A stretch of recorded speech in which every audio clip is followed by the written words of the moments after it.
రక్షించుటకు నీ గొప్ప కృప మాపైన కనబరిచి మాటలతో కూడిన ప్రేమ కాక క్రియలతో కూడిన మహాప్రేమ నీ ప్రాణమును మాకు అర్పించగలిగే అత్యున్నతమైన ప్రేమ మా ఎడల నీవు కనబరచి మా కొరకు నరునిగా వచ్చిన మా ప్రభువా, మా రక్షకుడా, నీకు వందనాలు. రక్షకానా వందనాలు. నా నిమిత్తమై నీవు నరుడవై వచ్చినావు. రక్షకానా నీకు వందనాలు అని ఈ ఉదయకాల సమయంలో నిన్ను మేము స్తుతించుచున్నాము. కృపగల మా ప్రభువా, నిన్ను చూచుచు ఆరాధించు ధన్యత మాకు ఇప్పుడు ప్రసాదించుమని, ప్రతి హృదయమును నీ వశమందుంచుకొనుమని యేసు నామమున అడుగుచున్నాను తండ్రి. కూర్చో. యేసు జన్మించే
క్రిస్మస్ బాలుడైన ప్రభువును ఆరాధింపవచ్చిన మీ అందరికీ మెర్రీ క్రిస్మస్. పూర్తి చేయనివ్వండి. శుభములు కలుగును గాక. Happy Christmas. ఇలా అమ్మ తల పైకి లేపిన వైపు చూసి చెప్ప. పుస్తకానికి చెప్తున్నావా, మరగానికి చెప్తున్నావా, నేలకు చెప్తున్నావా? తర్వాత చెప్పు. ముందు బాగుంది చెప్పు. అందరూ చేయద్దని పైన ఉన్న వారికి చెప్తాం, ఎందుకంటే వాళ్ళకి కొంచెం విజిబిలిటీ తక్కువగా ఉంది. Happy happy Christmas. వెనకాల ఉన్న వారికి కూడా చెప్తాం, మెర్రీ మెర్రీ క్రిస్మస్. మీ అందరికి హ్యాపీ క్రిస్మస్. వెనకాల బాగా వాళ్ళు అందరూ చేతులు ఎత్తులేరు. Merry Christmas. Happy happy Christmas. క్రీస్తు నేడు పుట్టెను. Okay, thank you. అందరూ బాగున్నారా? క్రిస్మస్ అయినా హ్యాపీ కూడా ఉందంటారా? ఏమండి, చాలా మంది క్రిస్మస్ చేసుకుంటున్నారు కానీ ఏమీ లేదు, హ్యాపీ లేదు. చూడండి, నాకు ఒక సందర్భం గుర్తుకొస్తూ ఉంటుంది. ఒక క్రిస్మస్ పండగకి ఒక కుటుంబం అంతా వచ్చారు, ఎక్సెప్ట్ మదర్. వాళ్ళ అమ్మ ఒకరి తప్ప అందరూ వచ్చారు. ఆమె యజమాని అడిగాను, ఏం బాబు పిల్లలతో వచ్చావు, ఏంది శ్రీమతి ఏది నాయన అన్నాను. ఇక్కడ ఇంట్లో పనికి అయిపోయి రాలేదండి అంది. ఇదేమయ్యా విచిత్రం చెప్తున్నాం, చిన్న ప్రార్థన కూడా మానకుండా వస్తుంది నీ భార్య, చాలా చక్కగా యాక్టివ్గా ఏకీభవిస్తూ ఉంటుంది. అటువంటి ఆవిడ పెద్ద పండుగ ఎలా మిస్ అయిందా అని చెప్పి నాకు డౌట్ వచ్చి అడిగాను. బాబు అంటే లేదే గారు పండగ కదా వంటలకి పెట్టేస్తుంది అని చెప్పి వచ్చాడు అనమాట. సరే పెద్దాన్ని అడిగితే నిజాలు చెప్పరు కదా. పిల్లలు పిలిచాను. అమ్మ ఏదని అమ్మేదే అన్నాను పిల్లని. మా అమ్మకి మా నాన్న మా అమ్మకి మంచి చీర కొనలేదని కాంపించి కట్టుకోను రాను అన్నదన్నమాట. మీరు అలా ఎవరు అలాగే లేదు కదమ్మా. అలా ఉంటే వాళ్ళకి క్రిస్మసే కానీ అది మాట్లాడేయండి. వారికి క్రిస్మసే కానీ ఏముండదు, హ్యాపీ ఉండదు. హ్యాపీ లేనివాడికి క్రిస్మస్. ఎవరికైతే హ్యాపీ లేదో చెయ్యొద్దన్నట్టు ఆమె ఎత్తారు కదా, ఎత్తారు. నలుగురితో ఏదో అంటారు కదండి, కలిసిపోవాలి కదా అని. సరే ప్రభువులను ప్రియులారా, మీ అందరికీ పరలోకము నుండి వచ్చిన క్రీస్తు ప్రభువు తెచ్చిన రక్షణ మహాభాగ్యం మీ అందరికీ కలుగును గాక. ఇదొక్క పాయింట్ జస్ట్ ఆన్ పాయింట్. ప్రభువులను ప్రియులారా, ఈ క్రిస్మస్ పండుగ అనేది ఈవేళ మనం కొత్తగా చేసుకునే పండుగ కాదు. బైబిల్ చరిత్ర ఆదిమానవుడైన ఆదాము దగ్గర నుండి ఈ క్రిస్మస్ పండుగ కార్యక్రమం జరుగుతూనే ఉంది. అకార్డింగ్ టు బైబిల్ ప్రకారం మనం చూస్తే పాత నిబంధన కాలం 4000 సంవత్సరాలు. ఈ 4000 సంవత్సరాలలో అనేక మార్లు దేవుడు పాత నిబంధన కాల భక్తులైన వారందరికీ కనబడి వారందరితో మాట్లాడాడు. నేను నరుడిగా జన్మించబోతున్నాను అని చెప్పి. పిల్లల ఈ పండుగ వర్తమానం మనం వినే ముందుగా మీరందరూ నన్ను విష్ చేశారు, సంతోషం. నేను మిమ్మల్ని విష్ చేశాను, అయిపోయిందంటే అవలా. ఇలా చూడండి ఒకసారి అందరూ. బాబు ఇలా చూడాలి. మీ పక్కన ఉన్న వారికి ఒకసారి షేక్ అయ్యామని అందరూ. ఏం చెప్పాలో మీకు అందరికీ తెలుసు కదా, చెప్పేసి ఉండాలి వారికి. అమ్మా పెద్దలు బయట కూర్చున్న వాళ్ళు ఎవరు, ఒక ఆవిడ ఎవరు మా ఇవ్వాలి. చూడండి అందరూ పక్క వెనక ముందు. అయిపోయిందమ్మా, అయిపోయిందా? ఎప్పుడు పక్కోడికి ఎవరు, పక్కోడికి వెనక పక్కోడికి ఎవరా? రైట్. Happy Christmas. సంతోషం. 4000 సంవత్సరాలు పాత నిబంధన కాల చరిత్ర ఉంది. ఈ 4000 సంవత్సరాల విధానాన్ని మనం కాస్త విశ్లేషణగా చూస్తే ప్రియులారా, ఈ 4000 సంవత్సరాల్లో పాత నిబంధనలో వాళ్ళందరూ కూడా అనేక మంది అనేక రకాలైనటువంటి క్రిస్మస్ కార్యక్రమాలు చేసుకున్నారు.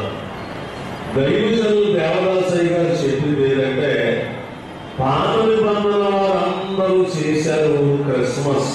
దాన్ని ఏమంటారు అంటే దర్శన క్రిస్మస్. కొత్త నిబంధన వారు చేసింది క్రిస్మసే. ఇదేంటంటే దర్శించిన క్రిస్మస్. ప్రస్తుత కాలంలో మనందరము చేసే క్రిస్మస్ నిరీక్షణ క్రిస్మస్. ప్రియులారా, క్రిస్మస్ అంటే ప్రభు యొక్క ఆగమనమును లేదా ప్రభువును ఆరాధించుట. మనందరము చేసుకునేది ఏంటి అంటే నరుడుగా వచ్చే ప్రభువును తలంచుకుంటూ వరుడుగా ఎదుర్కోవడానికి, వరుడుగా వచ్చుతున్న ప్రభువును ఎదుర్కోవడానికి చేసే నిరీక్షణ క్రిస్మస్ పండుగ. ఇలా పాత నిబంధన ప్రవచనాల్లో ఒక అత్యున్నతమైన ప్రవచనాన్ని ఈ దినం మరి మనం విజయరత్న గారు చదవగా విన్నాం. ఆ ప్రవచనము యెషయా గ్రంథం మీ అందరి నోట బహుగా విరివిగా వినబడేటువంటి ప్రవచనం. ఆ ప్రవచనంలో ఈ దినం ఒక మాటను మనం గుర్తు చేసుకుందాం. ముందు వివరంలోనికి వెళ్లే ముందు వాక్యం చదువుదాం. యెషయా గ్రంథం 9వ అధ్యాయము 6వ వచనాన్ని మీరు ఒకసారి చూడగలిగితే, శిశువు పుట్టెను, మనకు కుమారుడు అనుగ్రహింపబడెను. ఎలాంటి కుమారుడు, ఎలాంటి శిశువు? ఆయన భుజం మీద రాజ్యభారముడు, ఆశ్చర్యకరుడు, ఆలోచనకర్త, బలవంతుడైన దేవుడు, నిత్యులకు తండ్రి, సమాధానకర్తయగు అధిపతి అతనికి పేరు పెట్టబడును. ప్రభునందు ప్రియులారా, ఈ దినాన్ని మనం వివరించుకోబోయే వివరణ ఏమిటంటే, అంశం ఏమిటి అంటే ఆశ్చర్యము. గమనించాలి అందరూ కూడా. మనం వివరించుకోబోయే వాక్య సారాంశం ఏది అంటే ఆశ్చర్యం లేదా ఆశ్చర్యకరుడు. ప్రియులారా, యేసుక్రీస్తు ప్రభువు యొక్క జన్మదినం ఒక్కటే మాత్రమే కాకుండా ఆయన యొక్క జీవితకాలం అంతా ఒక ఆశ్చర్యకరమైన సందర్భమే అన్ని విషయాల్లో కనిపిస్తుంది. మరి చూడండి, ఆయన యొక్క జన్మను మొదలుకొని బర్త్ టు డెత్ అంటే యెరూషలేము బెత్లెహేము నుంచి కల్వరి కొండ వరకు ఉన్న చరిత్ర మనం చూస్తే ప్రతి చోట అనేకమైన ఆశ్చర్యాలు ఆయన యొక్క జీవిత క్రమంలో కనిపిస్తాయి. భక్తులు ఇజ్రాయేలు రాజు అయినటువంటి దావీదు కూడా యేసు ప్రభువును గురించిన ఒక ప్రవచనం చెప్పాడు. దావీదు సమూయేలు గ్రంథం 22వ గ్రంథం 23వ అధ్యాయము 3-4 వచనాలు మీరు ఒకసారి చూస్తే, సమూయేలు గ్రంథం 2వ గ్రంథం 23 అధ్యాయం 3-4 వచనము. ఇశ్రాయేలీయుల దేవుడు సెలవిచ్చుచున్నాడు, ఇశ్రాయేలీయులకు ఆశ్రయ దుర్గమగువాడు నా ద్వారా మాట్లాడుచున్నాడు. మనుషులను ఏలు ఒకడు పుట్టు, అతడు నీతిమంతుడై దేవుని యందు భయభక్తులు కలిగి ఏలు. సూర్యకాలపు ఉదయము కాంతి వలెను, మబ్బు లేకుండా ఉదయించిన సూర్యుని వలెను, వర్షం కురిసిన పిమ్మట నిర్మలమైన కాంతి చేత భూమిలో నుండి పుట్టిన వేపగడ్డి వలెను అతడు ఉండును. ప్రియులారా, దావీదు సెలవిచ్చిన ప్రవచనాల్లో మనుష్యులు ఏడు ఒకడు పుట్టును. ప్రియులారా, అలాగే జకర్యా గ్రంథంలో కూడా మనం మరొక ప్రవచనాన్ని చాలా పట్టుకున్నాయి, కానీ అవన్నీ తిరగేయడానికి ఇప్పుడు చూడడానికి మనకు మనం సమయం సరిపోదు. అంచేత జకర్యా గ్రంథంలో కూడా దేవుడు ఒక శ్రేష్టమైనటువంటి ప్రవచనాన్ని 6వ అధ్యాయము 12వ వచనంలో తెలియపరిచాడు. ఏమిటి ఆ ప్రవచనము అంటే, శివుడు అను ఒకడు కలడు, అతడు తన స్థలములో నుండి చిగుర్చును. మనం అందరం కూడా ఈ విషయాన్ని క్షుణ్ణంగా చూడగలిగినట్లయితే, చదవగలిగినట్లయితే అక్కడ వ్రాయబడినటువంటి మాట ఆశ్చర్యకరుడు. ఏమండి, యేసు ప్రభువు యొక్క జీవితంలో మరి ఏ ఆశ్చర్యాలు మనకు తెలుసు? ఆశ్చర్యకరుడు అని చెప్పి వ్రాయబడిన విషయాలు కూడా ఉన్నాయి. అయితే మనం గమనించవలసింది ఏంటంటే, ఆశ్చర్యం ఏమిటి అంటే, గమనిద్దాం, దేవుడు నరుడుగా పుట్టడమే ఒక ఆశ్చర్యం. ఏమండి, దేవుడు నరుడుగా పుట్టడమే ఒక ఆశ్చర్యం.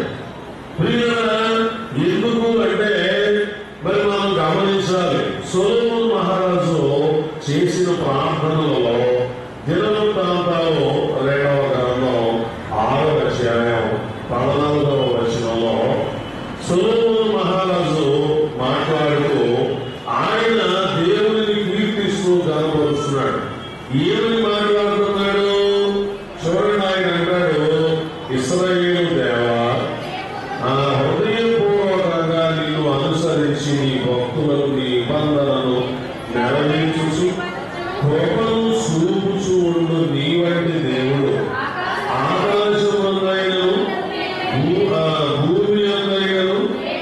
లేడు.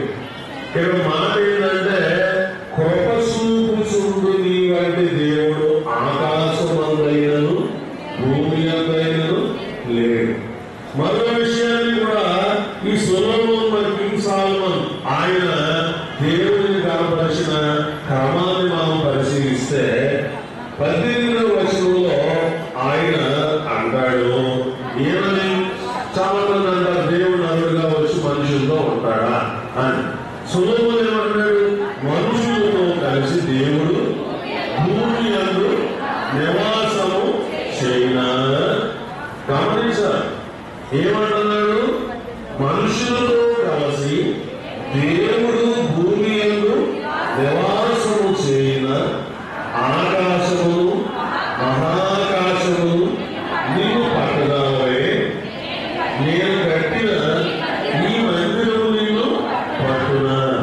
గమనించండి, ఆకాశ మహాకాశమును పట్టజాలని దేవుడు. ఇప్పుడు ఏమయ్యాడు చూడండి, ఇలా అంటారుగా చూడండి, అందరూ వెనకబడి అందరూ గొప్పగా చెప్పాలనుకో అంత అనేవారు. మనమేమంటాం చెప్పండి? ఇదిగో ఎంత ఇంత అంటే చిన్నగా ఉన్నదాన్ని ఏమంటామండి? తక్కువ ఉన్నదాన్ని ఎంత అంటా. పెద్దదాన్ని ఏమంటాం? అంత దేవుడు. ఎవరు? మనం వివరంలోకి వెళ్తే ఇంకా ఎంత గొప్పవాడంటే ఆకాశం నా సింహాసనం, భూమి నా పాదపీఠం. అంత గొప్ప దేవుడు. అలా చూడండి, ఆకాశ మహాకాశాలు పట్టజాలని దేవుడు 9 నెలలు. ఇప్పుడు ఎక్కడ ఉండాలి? 9 నెలలు ఎక్కడ ఉండాలి? నవమాసాలు మరియమ్మ గర్భంలో నిండిపోవాలి. ఎలా? మరియమ్మ గర్భంలో కాదు, నువ్వు అవకాశం ఇస్తే వినాలి. నువ్వు అవకాశం ఇస్తే అనుకూలంగాన్ని అంతరంగాన్ని మరిస్తే ఆయన నీ గుప్పెడంత గుండులో కూడా ఇండిపోతాడు. ఎంత దేవుడు అంటే ఆకాశం ఆకాశములు పట్టజాలని దేవుడు. సొలొమోను అంటాడు ఏమని? ఆకాశ మహాకాశములు పన్నెండు పట్టజాలవే అని ప్రార్థన చేశాడు కదా. అంచేత దేవదాసయ్య గారు మరి చెప్పిన క్రిస్మస్ పాటల్లో ఒక మాట ఏంటంటే సింహము చీమగా మారగలదా? ఏమండి? సింహము చీమగా మారగలదా? చెప్పండి. మారలేదు. సూర్యుడి విజయంలో ఒంటే దూరగలదా? దానం దూరుతాగే నాన్న దండాపడతాం. ఎందుకండి దానం దోచడానికే ఉమ్ము తడి చేసి దాన్ని కట్ చేసి మళ్ళీ అక్కడ చెదిరిపోతే మళ్ళీ రోడ్లో లాగి ఆ ఎన్నో రిపేర్లు చేసి ఆ సూర్యుడి విజయంలో దానం పెట్టడానికే ఉపయోగపడతాం. ఇప్పుడు ప్రమేయుడు ఒంటే ఆ సూర్యుడి విజయంలో ఒంటే దూరగలదా? ఏమండి? దేవుడి పిల్లరా చూడండి, ఉదయకాలం మరి చాలా ఇబ్బంది పడ్డాను. ఏంటి మరి ఇబ్బంది అంటే అది పెట్టాలనుకున్నదేమో పెద్దగా ఉన్నది, పట్టేదేమో చిన్నగా ఉంది. నా చేతులు నొప్పుపడుతున్నాయి. ఎంతసేపు పెడుతున్నది అందులో చూడలేదు. ఏంటి అంటే పట్టదేమో పెద్దది, దానికి ఏమంటారు కాజా. కాజా అంటే మళ్ళీ తాపేశ్వరం కాజా కాదు. ఈ చొక్కా అంటే కాజేమో చెరువు దుట్టాడు, బట్టలేమో పెద్దలు దుట్టాడు, పెద్దలు తిట్టాడు. మామూలుగా ఏం చేశాడు? ఓ ఎంతసేపు పెట్టినా పట్టదే, ఇందులో కలవదు. కారణం ఏంటి అంటే ఆ రంధ్రం ఏమైపోయింది? చిన్నదైపోయింది. బట్టలు ఏమైపోయింది? పెద్దదైపోయింది. మరి ఇప్పుడు అమ్మ బాబు మన చిన్న అంతరంగంలోనికి ఆకాశ మహాకాశం పట్టమంటే ఎలా ఉంటాడు? అందుకే ఆకాశం మహాకాశం పట్టజాలదే నిన్ను, నా గుప్పెడంత గుండెలో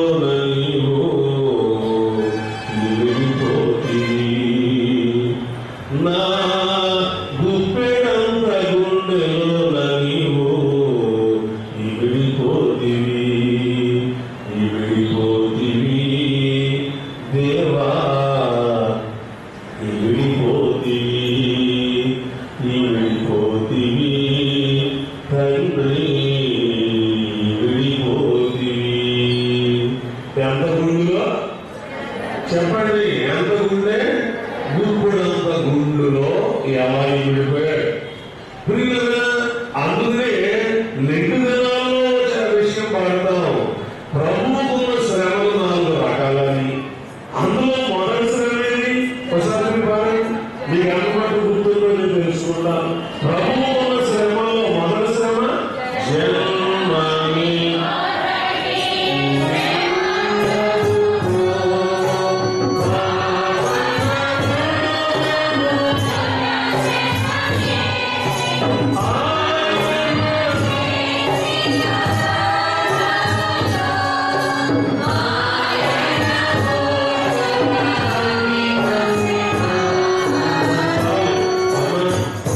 మరి మనం గమనిద్దాం, ప్రభువుకున్న శ్రమలలో ఏమండి? ప్రభువుకున్న శ్రమలలో మొట్టమొదటి శ్రమ ఏది అంటే జన్మ. ఇలా చూడండి వాళ్ళందరూ, నాయన ఆ బల్లం మీద కూర్చున్న సోదరులు వెనకాల బయట కూర్చున్న బాబు, మీరు కూడా ఎలా చూడండి నాయన. ఒక మాట, ఒక క్వశ్చన్, ఒక చిన్న ప్రశ్న అడుగుతారు మిమ్మల్ని. శిలువ మరణంలో యేసు ప్రభు ఎక్కువ శ్రమ పొందాడా? నరుడుగా జన్మించడానికి ప్రభు పడిన శ్రమ ఎక్కువ. అంటే క్రిస్మస్ కాలంలో ప్రభు పడిన శ్రమ ఎక్కువ, గొప్పదా? మన రక్షణ కొరకు కల్వరి కొండ మీద యేసు ప్రభు ప్రాణత్యాగం చేసిన శ్రమ గొప్పదా? మీరు ఎప్పుడన్నా ఆలోచించారా? మీరు ఎప్పుడన్నా దేవదాసయ్య గారు రాసిన వ్రాతలన్నీ చదివి మనసు ప్రశాంతం చేసుకుని కాసేపు ధ్యానించారండి? దేవుని ద్వారా యేసు ప్రభు వారికి ఏ శ్రమ? బలమైన శ్రమ, గొప్ప శ్రమ. యేసు క్రీస్తు ప్రభువుకు శిలువ శ్రమ గొప్పదా? జన్మకాలంలో ఆయన అనుభవించినటువంటి శ్రమ గొప్పదా? మనం హ్యాపీ క్రిస్మస్ అని చాలా హ్యాపీగా చెప్పేస్తున్నాం. దేవుని ద్వారా కలవరి శ్రమ, కంటికి కనబడే శ్రమ. ఈ జన్మకాల శ్రమ మనోనేత్రములకు కనబడే శ్రమ. అందుకే పాటలో ఏమని మాట్లాడడం? మనోనేత్రములకు చూడండి. ఏంటి శ్రమ? చూడండి, బాగుంది. చూడండి, జయలలిత లాంటి రాజభోగాలు అనుభవించిన వాళ్ళను మామూలు స్థితిలో ఒక సామాన్యమైన పూర్వీకులు తీసుకెళ్ళి ఇక్కడ బతుకు అన్నందుకో ఉండగలరండి? చెప్పండి. బెంగళూరు జైల్లో ఉండడానికి స్థితిపోయిందండి మహారాణికి. బెంగళూరు జైల్లో ఉండడానికి ఆవిడకి కంపరెత్తిపోయిందంట. ఎంత బాగుంది ఇచ్చిందో. ఆ జైల్లో వెళ్ళేసరికి ఉండాల్సిన కొద్ది రోజులు ఉండలేకపోయింది. చూడండి, అంటే మన స్టేటస్ రోజు రోజుకు పెంచుకోవాలి, సౌఖ్యం పెరుగుకోవాలని చూసుకుంటాం. కానీ యేసుక్రీస్తు ప్రభు ఎలాంటి వాడు? మరి రవి గారు చదివిన వాక్యం చూడండి, ఫిలిప్పీ 2:6 ఆయన దేవునితో సమానముగా, ఆయన దేవుని స్వరూపము కలవాడి ఉండి దేవునితో సమానముగా ఉండుట విడిచిపెట్టకూడని భాగ్యమని ఎంచుకోలేదు గాని మనుష్యుల పోలికగా పుట్టి చాలని దాసుని స్వరూపము ధరించుకొని. మనందరం కూడా మన సంగతిని మరి మనం జాగ్రత్తగా ఆలోచిద్దాం.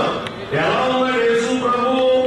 ఆయన దేవుని స్వరూపము కలిగిన వాడు, ఇంకా దేవునితో సమానముగా ఉన్నవాడు. చూడండి, మీరు రాష్ట్రపతి అయ్యారనుకో, కొన్ని ప్రధానమంత్రి ప్రతిభ పాటిన ఎవరు ఉండేది కదా, ఒక లేడీ ప్రెసిడెంట్. మీరు అయ్యారనుకో, ఆ రాష్ట్రపతి అయిన తీసుకొచ్చి ఎమ్మెల్యే సీట్లో కూర్చోడంటే దేశం దేశాంతరిని పరిపాలించిన పెద్ద మనిషి ఓ చిన్న పోస్టులో పెడితే ఎలా ఉన్నాయి చూడండి. మరి ఇంకొక విషయం, దేవుడు నలుగురుగా పుట్టడం కలవరి కొండ మీద ప్రభువు పడిన శ్రమ కంటే దేవుడు నలుగురుగా పుట్టిన శ్రమే చాలా భయంకరమైన బలమైన శ్రమ. ఎందుకంటే విన్నామండి, యేసు ప్రభు ఇందాక పాట పాడాం, అన్ని లోకములకు ఉన్నత లోకములో సంతులు అనుకుంటున్న వాడు. ఎప్పటి నుంచి ఆయనకి ఘనత మహిమ ప్రభావం ఎప్పటి నుంచి అంటే మరి గమనించాలి, యుగ యుగాల నుంచి ఆ మహిమలో ఉన్నారు, తరతరాల నుంచి ఆ మహిమలో అనిపిస్తున్నాడు. ఆ యుగ యుగాల నుండి మహిమను అనుభవించుతున్న దేవుడు